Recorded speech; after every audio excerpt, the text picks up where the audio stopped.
Assalamu alaikum wa rahmatullahi wa barakatuh, my dear brothers and sisters and viewers and friends of Rika TV. I'm your host Iqbal Bana. Welcome to the second part of Real Talk.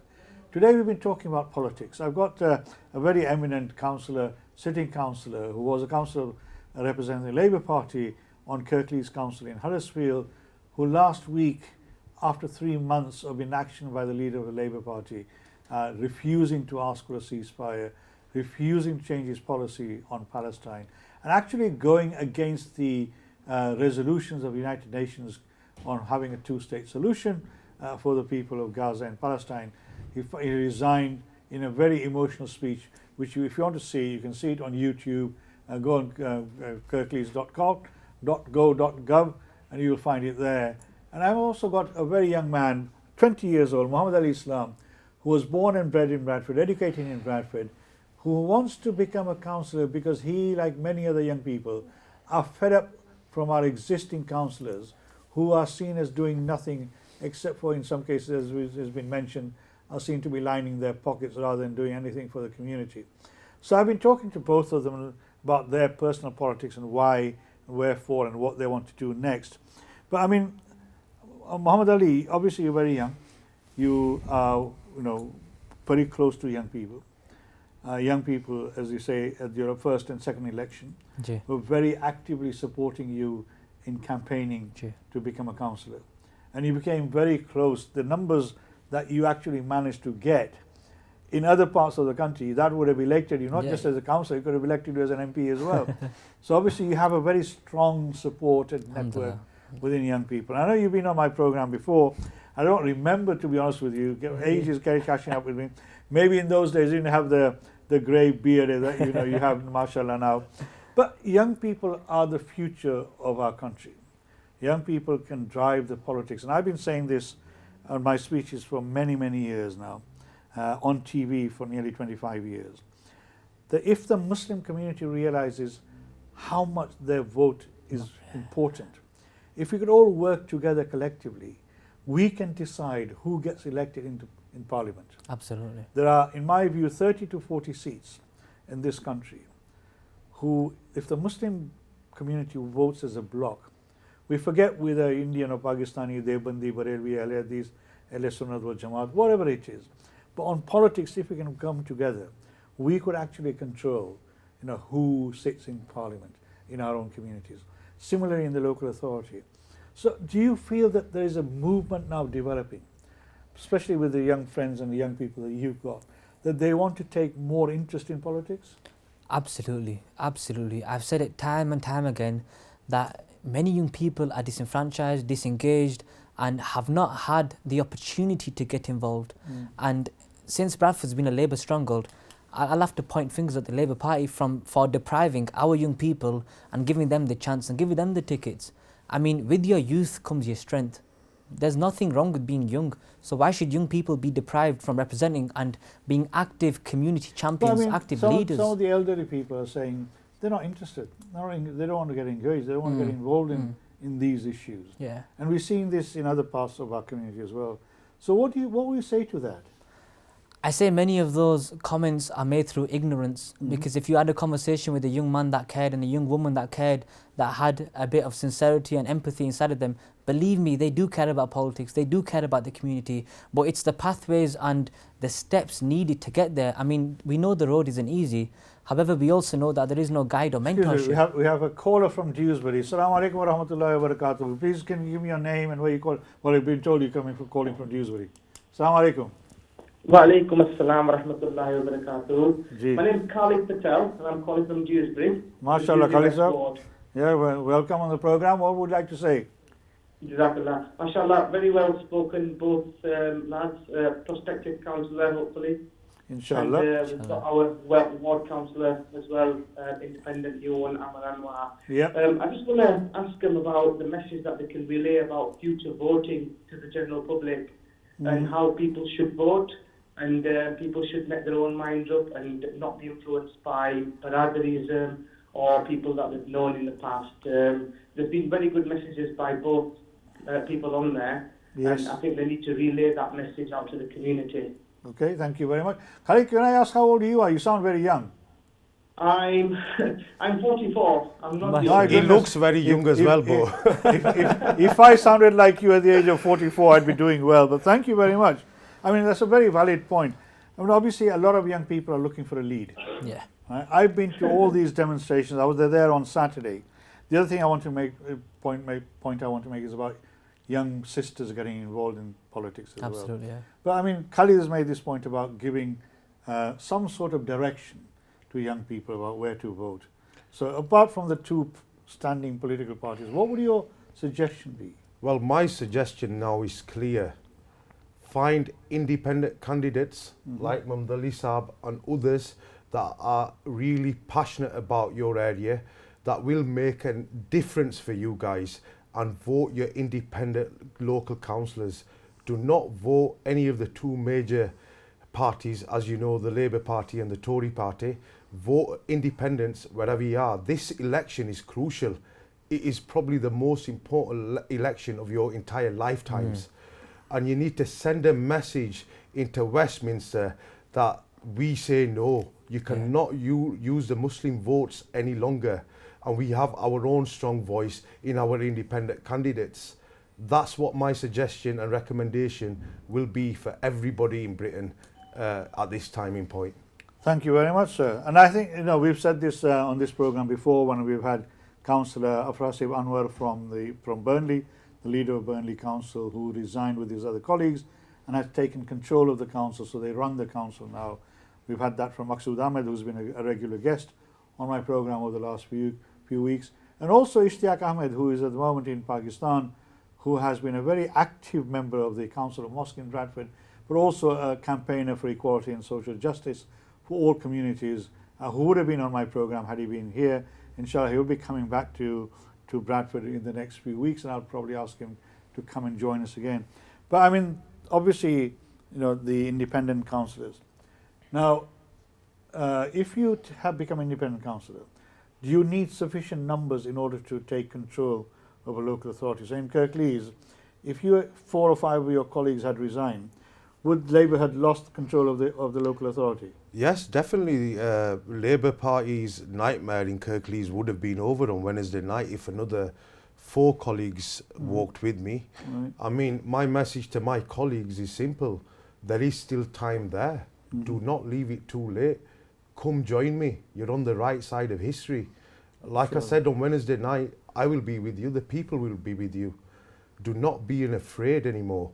But unfortunately, like I say, their chairships, their allowances, they prioritise that more. But like I said previously, I don't prioritise money, no chairships, no titles or anything.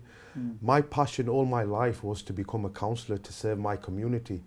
Have you always been a member of the Labour Party or supported the Labour I've Party? always been an affiliate and supporter of the Labour Party since I was 14 years old. Right. And I used to campaign for them. I used to be the poster boy. I used to be the speaker boy on election day. And I stayed with them all my life. I supported other candidates like they supported me in return. But now it's got to that stage that the Labour Party is no longer representing us Muslims or people with any humane feelings in Britain. It's not representing the working class people. That's the biggest point. The working class people aren't being represented. I mean, we're all working class here. I work for a living as well. And they're not our voice anymore. And we need to find an alternative choice. And at the moment, the only alternative choice is your independent candidates, like Mohammed Ali Saab and others that will be standing in Bradford, Leeds, Kirklees, and so on. And Can I ask you a question? Yeah, sorry, go on. So I want to debunk a myth or a rhetoric that's always been stated out by the elders in our community and by long-time Labour supporters. They always say that we make change from within. And we know from the Sky News interview of the leader of the Burnley Council, he quoted, "I tried as much as I could to make change from within. I tried as much as I could to be a voice from within. But the reality was that I was more of a voice for the Palestinians outside the party as an independent than inside the party." Is that true? that is true. I mean, from day one, we were told we can't attend any protests. Yeah. Can I just ask you? I mean, I know you won't be able to answer this question. I'm sure because you're not in the NEC or anything like that. One of the reasons why I joined the Labour Party in the 70s, and I've been actively involved with the Labour Party, and I've worked very closely with the councillors and MPs since 1970s to get them the seats, was Labour Party was very actively committed to anti-apartheid in South Africa. I, by the grace of Allah, because I was very actively involved in anti-apartheid, had the privilege of meeting Nelson Mandela on 3 separate occasions and spent a lot of time with him. Now, like you, I feel that this Labour Party does not accept that what is happening in Palestine and Gaza is apartheid, does not recognize it. And that's one of the reasons why I got disillusioned with the Labour Party. And I made a speech in Bradford at the last election against Kim, who was standing for the Labour Party, having supported her sister, Jo. If Jo was alive, she would tell you that I was the first Asian in Batley that she came to see. And we collectively put the strategy together for her to win. And by the grace, she did win. But Kim, I campaigned against Keir Starmer. I made a speech in Centenary Square against Keir Starmer. And the next thing is 2 days later, I get a letter from the Labour Party saying, we don't want you anymore. And I said, fine, subhanAllah, I don't want you as a party. Do you feel that, coming back to you, that that is one of the reasons why a lot of people are upset with the Labour Party, that, as Councillor Anwar says, their politics, their priorities, their philosophy, their ideology has changed completely? It's changed dramatically, and we've seen that under the new leadership. I mean, you give a perfect example. Under the Jeremy Corbyn era, Palestine, if Labour were to get into government, Palestine, the first thing that would happen is that Palestine would be recognised as a sovereign state. Therefore, you can go into proceedings of a two-state solution. That's what you call critical thinking, long-term thinking. Yeah. But then under this leadership, Keir Starmer goes to say that he's going to revoke that, and instead it will only be recognised until Israel recognises it. And we know that that is never going to happen. So going back on a policy like that has shown their colours, and it has shown that the Labour Party is no longer the party that it used to be. And this is why many British Muslims out there have fallen back from the party. I mean, you've shown it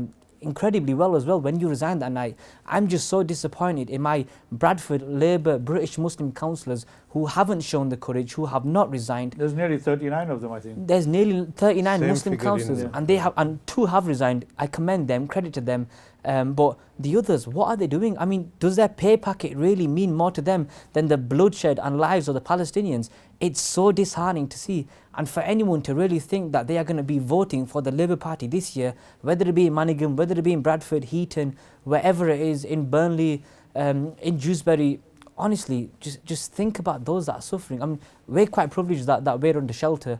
We have so much, alhamdulillah, but those Palestinians who have nothing, what can we do, and how can we do it to support them? And I honestly say that we need to avoid this leadership within the party and the party itself, which enables the genocide. I mean, I concur with you, because for nearly 40 years I worked around equality and diversity and social justice, and I feel the same, that having worked internally over many, many years, I mean, technically I'm still an advisor to the government on race equality, etc. But we've seen nothing seems to be changing at all. I was deputy chair of the government's hate crime advisory group, and I still am, but again, it's an uphill battle. But I mean, forget that. The thing is, working within has not provided the results that we wanted. No, they haven't. I mean, just to come back to Sir Keir Starmer, the signs were there when he took over the party. The first major mistake he made was on the issue of Kashmir. Backtracking on that policy. After he corrected himself, then it was the Black Lives Matter, where he made a really stupid remark and gesture, and then he backtracked on that as well. So the thing with Keir Starmer is he's not cut out to be a leader, let alone for the Labour Party, for any party at all. He hasn't got the qualities of a leader. And he's done it 3 times now, the Black Lives Matter issue, Kashmir issue, and the Palestinian issue. And people now have learnt, ordinary people in Britain, that this man is not Prime Minister material. Look, I mean, obviously, there's 2 elections coming up. Yeah. There's the local authority elections, and then you've got the parliamentary elections.